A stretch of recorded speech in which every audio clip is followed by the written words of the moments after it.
নমস্কার বন্ধুরা, আমি প্রণয় মজুমদার এবং আপনাদের চ্যানেল অ্যাস্ট্রো প্রণয় আপনাদের চ্যানেলে আমি আপনাদের প্রত্যেককে স্বাগত জানাচ্ছি। বন্ধুরা, প্রত্যেক দিন ভিডিও আছে, সাথে থাকতে হবে এবং ডেসক্রিপশানে ফোন বা হোয়াটসঅ্যাপ নাম্বার দেওয়া রয়েছে, চাইলে মনে হলে ইচ্ছে হলে আপনারা যোগাযোগ রাখবেন। তো চলুন শুরু করা যাক। এটা আমি একটাই ভিডিও দেবো, শিবরাত্রির ভিডিও। আমি প্রত্যেক বছরই ভিডিও দিই, ওখানে আপনারা অনেক কিছু ক্রিয়ার কথা বলা আছে, সেগুলো দেখতে পারেন এবং সেগুলো পুনরায় করতে পারেন। ফল পাবেন, ভালো ফলই পাবেন। আগের বছর তার আগের বছর ভিডিওগুলো দেয়া হয়েছে। তো শিবরাত্রির ভিডিও, বছরের শ্রেষ্ঠ 5টা যদি তিথি ধরি, সেরা 5টা তিথি, একটা কিন্তু তার মধ্যে শিবরাত্রি থাকবে।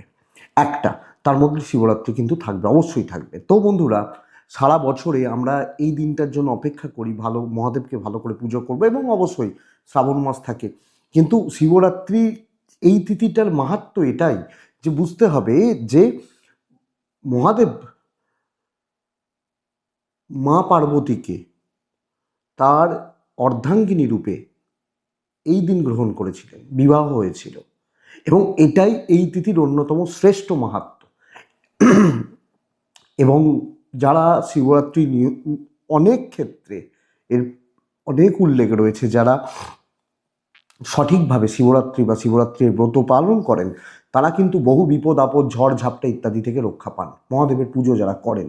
তো করুন, ভালো ফল পাবেন। এবছরের ইনফরমেশনগুলো একটু নিয়ে নেওয়া যাক। এবছরে 15ই ফেব্রুয়ারি অর্থাৎ 2রা ফাল্গুন শিবরাত্রি শুরু হচ্ছে, মানে শিবরাত্রির তিথি। এবং বন্ধুরা, শিবের রাত্রি এবছর শুরু হচ্ছে বিকেল 5টা 4 বা 5টার আশেপাশ থেকে।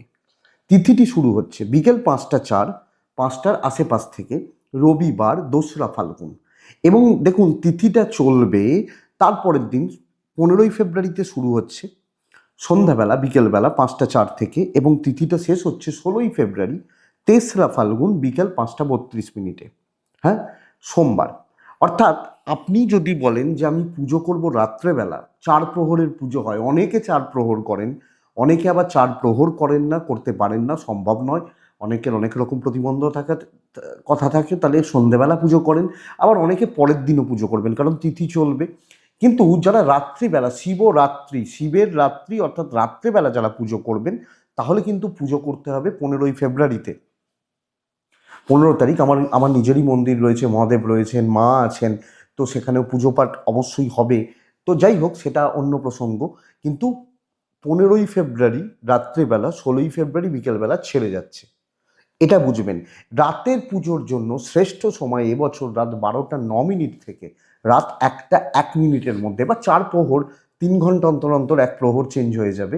তাহলে প্রহরে, একটা প্রহরে যারা মানবেন তারা জানেন, তারা পঞ্জিকা দেখলে পুরোটাই পেয়ে যাবেন, পঞ্জিকাতে টোটাল টাইমিংটাই দেওয়া রয়েছে, আমি সেই বিষয়ে আর যাচ্ছি না।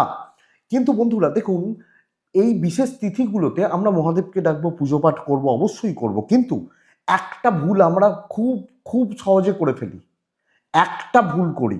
এই ভুলটা কিন্তু মানে মানে করা উচিত নয়। এই ভুলটা হচ্ছে এই শিবরাত্রির পুজোতে, এটা বারবার বলছি, খেয়াল রাখুন, তুলসী পাতা খুব কমন হয়ে যায় সব ক্ষেত্রেই, কারণ অ্যাভেলেবেল, আমরা একটু তুলসী পাতা জোগাড় করে রাখি। কিন্তু মহাদেবের পুজোতে এক্ষেত্রে আপনারা তুলসীর ব্যবহার করবেন না, ভুল করেও করবেন না তুলসীর ব্যবহার। এর ক্ষতি হয়, ভালো ফল তো ছেড়ে দিন, ক্ষতি হয়। তুলসী নারায়ণের স্ত্রী বলা হয়, শিবের পুজোতে তুলসীর ব্যবহার নিষিদ্ধ। তো অবশ্যই এটা কিন্তু মাথায় রাখবেন। এক্ষেত্রে শিবরাত্রির দিন তুলসীর ব্যবহার করবেন না, ভুল করেও করবেন না। দেখুন, আজকে ফার্স্ট লাইভ এবং ইয়ার এন্ডের দিকে আমরা এগোচ্ছি, তো প্রত্যেকের ক্ষেত্রে কিছু কাজ থাকে, কিছু চাপ থাকে। তো দেখুন, যারা 15 তারিখে পুজো করবেন, সন্ধ্যার পর দেবেন, অবশ্যই স্নান করে শুদ্ধ বস্ত্র পরে, শুদ্ধ বস্ত্র ধারণ করে, যারা মন্দিরে যাবেন তারা তো যাবেন, যারা বাড়িতে করবেন, বাড়িতে প্রত্যেকটা আমাদের হিন্দু পরিবারের প্রত্যেকের বাড়িতে শিবলিঙ্গ থাকে, বাড়িতে যারা করবেন কিভাবে করবেন, বিল্লপত্র, 3টে পাতাযুক্ত বেলপাতা, মানে ত্রিপত্র বিল্লপত্র, এবং অবশ্যই খেয়াল রাখতে হবে বেলপাতাটি যেন ফুটো, ছেঁড়া ফাটা এগুলো না হয়, কারণ শীতকাল যেহেতু চলে গেছে, গরম শুরু হয়ে গেছে, মোটামুটি গরম পড়ে যাচ্ছে, তো এখন কিন্তু বেলপাতা খারাপ হয়ে যাবে, কারণ এবার বেলপাতা সব ঝরে যাবে। তো পাতাটা 3 পত্র হবে। আগেকার দিনে বলা হতো যে গাছে মানে হয়নি, ফল ধরেনি, সেই গাছের পাতা নেওয়া উচিত নয়। এখন আর সেগুলো অ্যাভেলেবেল নয়, পসিবল নয়, এখন সবাই পাতা কিনেই আনেন। তো যাই হোক, 3 পত্রযুক্ত বেলপাতা, আকন্দের মালা যদি সম্ভব হয়, পঞ্চামৃত দুধ দই ঘি মধু চিনি, পঞ্চামৃত এবং ভস্য। বাড়ির শিবলিঙ্গটিতে কি করবেন আপনারা? করবেন এটা যে শিবলিঙ্গে ভস্য দেবেন, ভস্য দিয়ে ভালো করে মাখাবেন। আমরা যেরকম মাখি সাবানের মতো, আগে ছাই দিয়েই কিন্তু লোকে গা হাত পা ধুতো, মানুষ করতেন। এবং দেখবেন আগেকার দিনে হতো অনেকে ছাই দিয়ে ব্রাশ করতেন। তো এটা তো একটু ঘষবেন, দিয়ে জল দেবেন, শিবলিঙ্গে জল দিয়ে ধোবেন, গঙ্গা জল দিলে আরও ভালো হয়। ধুচ্ছেন, এবার দেখুন সব জায়গায় গঙ্গা জল অ্যাভেলেবেল নেই। যেখানে যে জলটি পবিত্র হিসাবে মানা হয়, যেমন কোথাও নর্মদা, কোথাও গোদাবরী, কোথাও কাবেরী, এরকম তো ভারতের সব পূর্ণ নদীগুলি রয়েছে। তো যে জল পাবেন সেখান থেকে সেই জল দিয়ে ধোবেন, নদীর জল হলে বেশি ভালো হয়। পঞ্চামৃত সহযোগে ওম নমঃ শিবায় এই মন্ত্র বলে আপনারা একটি করে বেলপাতা চাপান। বেস্ট হচ্ছে 108 বার চাপাতে পারলে, অথবা অন্তত 8 বার চাপান এবং মহাদেবের কাছে মনের প্রার্থনা জানান। এইটুকুই রয়েছে। শুদ্ধ বস্ত্র, শুদ্ধ আহার, নিরামিষ ভোজন কর্তব্য। অনেকে উপোস করেন, আমি উপোসের বলছি না এক্ষেত্রে, মনে হলে করতে পারেন, উপোস করলে ভালোই হয়। এটাই তো, এইটুকু করছেন। কিন্তু একটা বা দুটো কাজের কথা আমি বলবো, যে কাজগুলো ভীষণ ভালো ফল দেবে, ভীষণ ভালো ফল দেবে। বন্ধুরা করে দেখবেন, খুব সহজ কাজ। খুব প্রবলেমে রয়েছেন তো, সোমবার হচ্ছে শিবরাত্রি, তাহলে ক্রিয়াগুলো যারা করছেন, দুটো ক্রিয়ার কথা বলবো। ক্রিয়াটা যারা করবেন, ক্রিয়াটি যারা করতে চান, যে কোনো একটা বড় প্রবলেম রয়েছে, উদ্দেশ্য একটা, যে ভাই এটা আমার সফলতা চাই, এই উদ্দেশ্যে আমার সফল হতে চাই বা আমার সফলতা চাই, তাহলে আপনি সেটা করছেন। কি করছেন আপনি? কাজটা হচ্ছে এটা, সোমবার করবেন। এটা সোমবার একটাই উদ্দেশ্য নিয়ে আপনারা একই প্রসেস শুরু করছেন। শিবলিঙ্গে একটুখানি ছাই দিয়ে ঘষছেন, গঙ্গা জল দিয়ে ধুচ্ছেন, পঞ্চামৃত চাপাচ্ছেন, দিলেন, একটু মধু দেবেন, একটু মধু, সামান্য একটু মধু, আলাদা করে একটু মধু দেবেন এবং মিষ্টি।